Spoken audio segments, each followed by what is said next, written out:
Welcome to this new video. So today we will be discussing about the fabrication of integrated circuits and about the metallurgical grade silicon and how it is made and all. So integrated circuit or IC is a set of electronic circuit in a flat piece. So the silicon, germanium, gallium arsenide, so these are the most important materials you commonly used in integrated circuits. So in all VLSI, that is very large scale integration, silicon, it has edged out germanium. So germanium, it played a very important role in the 60s and this silicon has edged out the properties of germanium, and it is very commonly used. So the here we can see the properties of silicon and germanium. So the energy gap for silicon is 1.1 electron volt and for germanium is 0.6, and the upper temperature limit is 150 degrees centigrade for silicon and 100 for germanium. So these are the different properties of germanium, and a comparison. The breakdown strength is higher in the case of silicon and it is lower in the case of germanium. But with the oxide quality, it is excellent for silicon and water soluble, and it is unsuitable for germanium. So at present, over 98% of all the devices are based on silicon. So all 98% of the integrated circuits, silicon is used. So gallium arsenide and its ternary and quaternary derivatives are used in optoelectronic devices. So gallium arsenide it is commonly used in optoelectronic devices, since these compound has an energy gap. So since the direction of motion of the electrons it remains unchanged, and this gap will be necessary for a efficient optoelectronic conversion. Okay. So next is production of metallurgical grade silicon. So the starting material is pure sand, which is available in plenty on the Earth's crust, and silicon dioxide, that is sand, it is heated with carbon in an electric furnace to reduce. It's the starting material, which is a pure sand, and it is available on plenty on the Earth's crust. And the silicon dioxide, when heated with the carbon in an electric furnace, we get silicon, and that is SiO2 plus 2 carbon, it gives Si plus 2 CO. So this silicon we obtained is about 99% of purity, and is called metallurgical grade silicon. So in order to use in devices, this silicon has to be purified further to a very low impurity level. So in this figure you can see the sand. So it has a 25% silicon, and after oxygen it is the frequent chemical available on the Earth's crust, and silicon in the form of silicon dioxide is the correspondent it's the core ingredient for the semiconductors. Okay, so semiconductor grade silicon. So semiconductor silicon, it has only a few parts per billion of impurities. So the metallurgical grade silicon is dissolved in HCl. So this silicon, it can be formed, can be produced either by a zoned refining process or by a chemical process. So mainly two processes are there for produce some semiconductor grade silicon. The first one is the chemical process, and other is a zoned refining process. So first let us see what is how the chemical process is taking place. So the metallurgical grade silicon, it's just dissolved in HCl. So the silicon plus HCl, we will get SiHCl3 plus hydrogen. So this SiHCl3 is the trichlorosilane, and the product trichlorosilane is a liquid at a room temperature, and this fractional distillation of after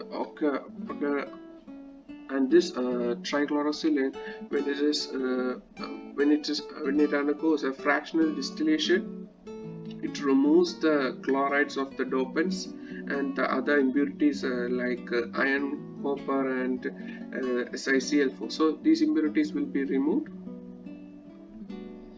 and the resultant mixture, that is SiHCl3 plus hydrogen, it is evaporated and it is passed through a reactor. And this particular reactor, so when it is evaporated and passed through a reactor, so the reactor, it will be containing some slim rods of high purity silicon, and this evaporated mixture of silicon SiHCl3 plus hydrogen, it undergoes a reverse reaction and it forms a silicon plus HCl. So this solid silicon will be deposited on the slim rods and it grows radially and produce rods of semiconductor grade. So the polycrystalline silicon up to 200 millimeter in diameter and 2 to 3 meter long can be produced by this process. Okay, this is the chemical process to produce a semiconductor grade silicon, and for an assignment you can write about the zone refining process to produce the silicon. Okay, so next, and this zone refining process, it is a method of purifying the crystalline solids, mainly by semiconductor, and by the process is just by melting a short region and causing the liquid zone to travel slowly through a relatively very long rod of solid. Okay, so you can write this as an assignment. Next is a single crystal growth. So single crystal growth silicon is used in the fabrication process of the integrated circuits, and these are the two different methods that can be used to grow a single crystal silicon, which are known as Czochralski method and float zone method. Okay, so now let us see what is the Czochralski method. So in Czochralski method, so I'll just give an outline. A small piece of single crystal material, it is known as a seed crystal. It will be dipped in a saturated molten silicon solution. So in a single crystal material known as a seed crystal, it will be dipped into a saturated molten silicon solution and pulling this seed to obtain a single crystal. So that's the outline. So I'll explain it in detail in the coming slides. So here in this figure you can see a seed crystal. It will be dipped into a saturated molten silicon solution, and this seed, after the process, it will be pulled out to obtain a single crystal. This is a basic process happening inside. So the Czochralski method is a single crystal growth technology that starts with the insertion of a small seed crystal into a melting in a crucible and pulling the seed upward to obtain a single crystal. And also this method is named after a Polish scientist, John Czochralski, and who developed it in 1916. Okay, so the process is as follows. So basically the Czochralski process, it consists of a furnace with a gradient in temperature, and the typical Czochralski apparatus or a CZ apparatus, it weighs about 20 tons and it is about 7 to 8 meters tall and can hold a charge of about 100 kilogram of silicon. Okay, so the main parts are as you can see here, the crucible consists of a crucible, a susceptor, a heating element, a lower supply, a seed shaft, a rotation consists of a rotation mechanism, and a topping gas source, and also a vacuum system. So these are the different components you can see, and it also has a process control and through microprocessors attached with sensors.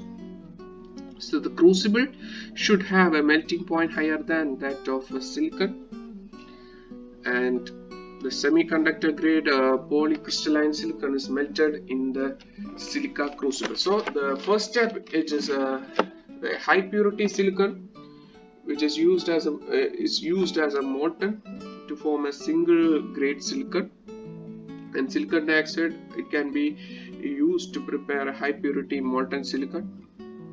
So and the substance will be heated to its melting point into a crucible which is made up of quartz. Okay, so initially the first step is to produce a molten silicon which is of high purity, and the second step, a small piece of a single seed crystal, as we have seen in the last figure. So a single seed crystal material which is known as a seed crystal, it will be dipped into the saturated molten silicon. So the large crystal it will grow when this seed crystal is dipped into the molten solution, and that is the second step, dipping the seed crystal into the molten silicon. And in the third step, this seed crystal, it will extract the molten silicon. We will extract it from the molten silicon pool, and the rod will be pulled upward, and it will be rotated at the same time. Okay, so the hand holding the seed is slowly pulled upward at a speed of 50 to 100 mm per hour, and also the temperature will be maintained and as follows: that temperature T will be equal to the melting temperature at liquid seed interface, and it will be less than Tm above the interface, and it will be greater than Tm below, that is inside the liquid. Okay, so this avoids any nucleation of solid crystal in the liquid and also prevents remelting of the growing crystal. The handle to which the seed is attached is rotated 6 to 8 rpm at the crucible holding, and the crucible holding the liquid is rotated in the opposite direction at 10 to 12 rpm. So this handle which is attached to the seed will be rotated in one direction, and the crucible, it will be rotated in the another direction with according to these speeds, rpm. So this rotation, it ensures uniformity in temperature, and it avoids the appearance of hot or cold spots.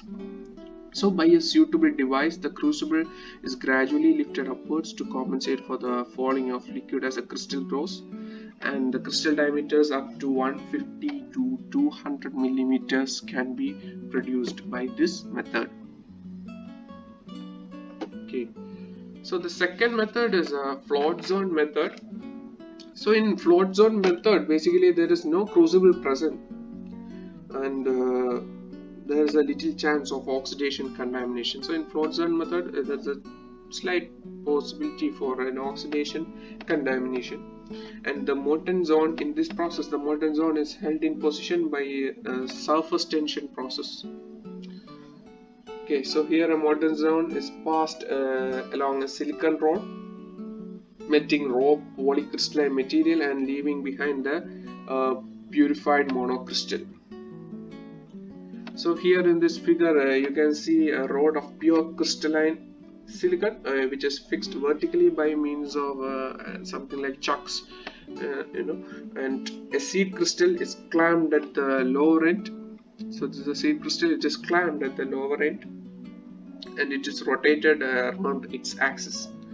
So the seed crystal melts, and the molten zone, it will slowly move upwards, causing the recrystallization of the molten zone. Okay, so that is about the float zone method. So during the float zone growth method, a molten zone is passed along the silicon rod, melting the raw polycrystalline silicon material and leaving behind a purified monocrystal. Okay, so the next topic is about the wafer manufacture. So a ground crystal are cut into thin discs known as wafers. So a wafer, it's also called as a slice, or a substrate is a thin slice of semiconductor, which is a crystalline silicon, CSI, used for the fabrication of integrated circuits. So a silicon wafer is a thin piece of semiconductor material which are used for the fabrication process in ICs. Okay, so wafer fabrication is a procedure composed of many repeated sequential processes to produce a complete electrical or photonic circuits on semiconductor wafers. So it is used to produce electrical or photonic circuits on semiconductor wafers, and the wafer plane will have the same Miller indices as the axis of crystal as it is perpendicular to it. So it will be having the same Miller indices of the crystal, and the silicon wafers start out blank and pure, and the circuits are built in layers in clean rooms. So first, the photoresist patterns are photomasked in the micrometer detail. So that's the first step. The photoresist patterns, it will be photomasked into the wafer surface, and the wafers will be then exposed to a short wave UV light, and then the unexposed areas will be etched away and will be cleaned. Okay, so the hot chemical vapors are deposited on the desired zones baked in heat, which penetrate the vapors into the desired zones. Okay, so that is how wafers are made. And next is oxidation. What is so the silicon, it has a unique ability, as we said, as the ability to oxidize into silica, so which produces a chemically stable, protective and insulating layer on the surface of the wafer. So silicon get oxidized and produces a silica which acts as a stable protective layer on the surface of the wafer. Okay, so the function of oxide layers, the first function is mask against diffusion or ion implant, and second, passivate the surface electrically and chemically, and then isolate one device from another, and also act as a component in most devices. So it acts as a component in most devices. So thermal oxidation. So during the oxidation, the SiSO2 interface, it will be moving into the silicon. Okay, so thermal oxidation is the principal technique, and it is carried about between 900 to 1300 degrees Celsius in dry oxygen or steam, and the following reaction will be occurring, that is SiO plus O2 gives SiO2 silicon dioxide, silicon plus water gives silicon dioxide plus 2H2. Okay, so thus the silicon get oxidized, which in turn produces a protective or insulating layer on the surface. Okay, so next is photolithography. So lithography are used in the manufacturing of integrated circuits, and is the process of transferring a geometrical shapes on a mask into a smooth surface. So lithography is the transfer of geometric shapes on a mask to a smooth surface. It is used to produce printed circuit boards, microcontrollers or ICs. And photolithography, it is a process that transfers the shapes from a template onto a surface using light. Okay, so photolithography, also known as optical lithography or a UV lithography, is a process used in microfabrication to produce to pattern parts on a thin film or the bulk of a substrate. So this is photolithography, and the steps in photolithography. The process that is used today involves many steps and several different tools and chemicals. So first step, is cleaning. The silicon wafer is treated chemically with hydrogen peroxide to remove any contamination present on the wafer. And the second step, in a layer of silicon, it is placed on a wafer to act as a masking film. There is barrier layer formation. And third, the wafer is covered with photoresist by spin coating, and the photoresist is dispersed onto the wafer, and the wafer is spun rapidly to produce a uniform thick layer. So that is spin coating with the photoresist. So the wafer which is covered with photoresist will be covered with the photoresist by a spin coating. Okay, so the next step is a soft baking, and the fifth step is mask alignment. The mask which is held above the resist mask will be held above the resist coated wafer. And the next step is exposure. So a UV light of extreme intensity is downward through the mask and onto the wafer, causing chemical change in the photoresist. Next step is development, and the developers are used to wash away certain areas of the photoresist. And then after development we have etching. So the chemical agent, it removes the upper part layer of the substrate that are not produced or protected by the photoresist. And the final stage is before that hard baking will be there, and the final stage is cleaning, and the photoresist is now no longer needed and must be removed from the substrate by using a liquid resist stripper. Okay, this is the process. The photomask is positioned above the oxidized surface of the wafer, and the wafer surface is coated with a photoresist solution, and it is exposed to an intense source of radiation.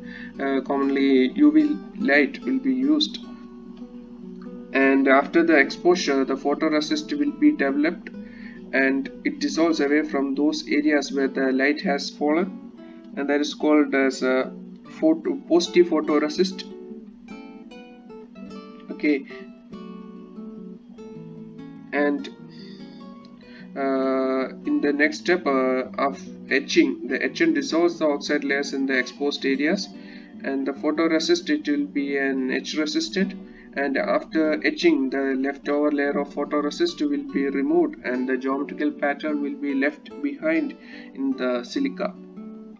Okay, so as I said, the photoresist, it can be positive and also negative, and in positive photoresist they dissolved away from areas where the light has fallen, and the negative photoresist, it acts exactly in the opposite way. So next is doping. So doping is an intentional introduction of impurities into an intrinsic semiconductor for the purpose of modulating its electrical, optical and structural properties. So these properties, it can be modulated by introducing an impurity into this intrinsic semiconductor. Okay, so the doped material is referred to as an extrinsic semiconductor. So when impurity is brought to an intrinsic semiconductor, after doping, the doped material will be referred to as an extrinsic semiconductor. So a semiconductor doped to such high levels that it acts more like a conductor than a semiconductor, and it is referred to as a degenerate semiconductor. So high level doped semiconductor, it acts more like a conductor, and it is referred to as a degenerate semiconductor. Okay, so next topic is that's all about doping. So next topic is ion implantation. Okay, so in ion implantation is a low temperature process by which ions of one element are accelerated into a solid target, thereby changing the physical, chemical or electrical properties of the target. So here the ionized projectile atoms, as you can see in this figure, are introduced into a wafer.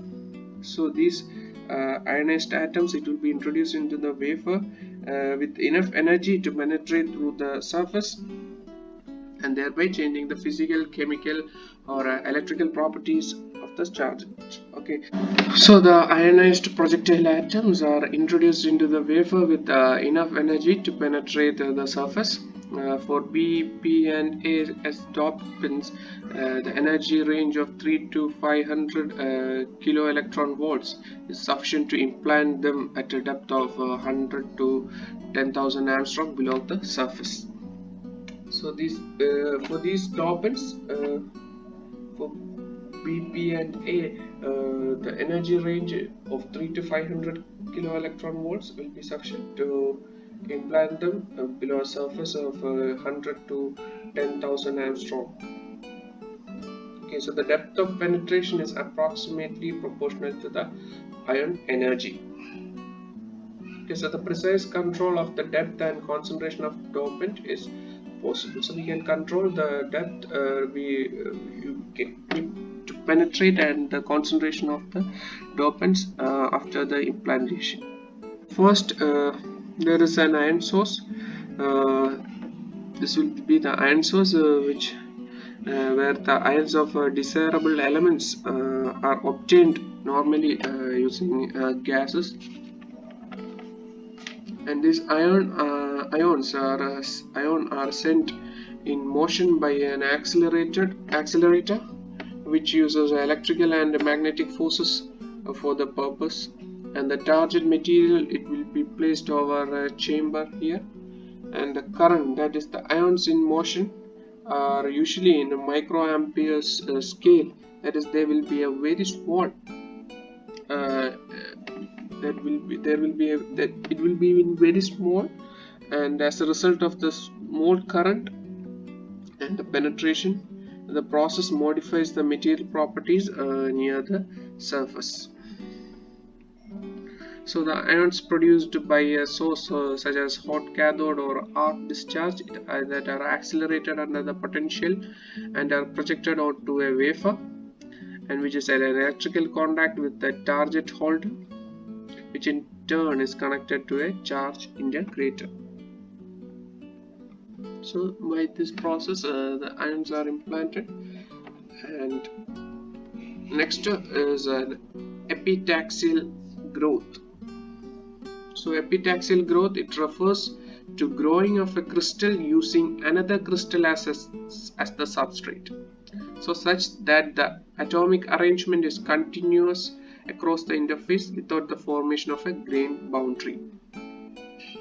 So it refers to a growth of a crystal above another crystal using it as a substrate, such that there will not be a formation of any grain boundaries and the atomic arrangement will be continuous.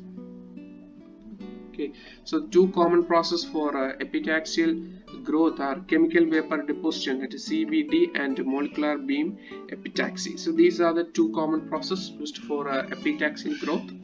So next is metallization. So metallization or routing is the process of providing electrical connections between different parts of the circuit. So it is used to give electrical connection between the circuits, or between different parts in the circuit. So commonly used material is aluminium, because it has a high electrical conductivity and it has a low melting point, and for easy evaporation during the vacuum deposition.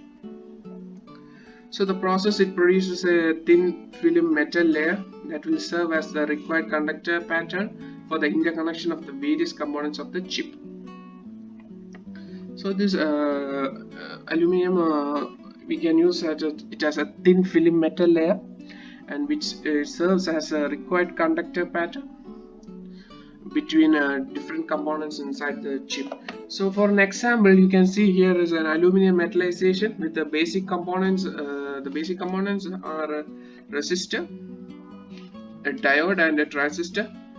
With these basic components, initially a circuit will be made, and then different layers, that is, first layer is a P substrate layer, P type silicon layer, another the next layer is N type layer, and then it has a silicon dioxide layer, and finally an aluminum layer, which is used to provide interconnection between the different components.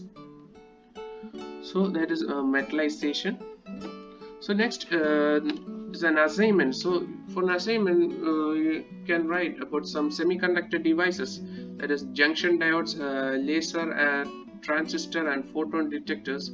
So these are the different semiconductor devices you can try to find from the textbook.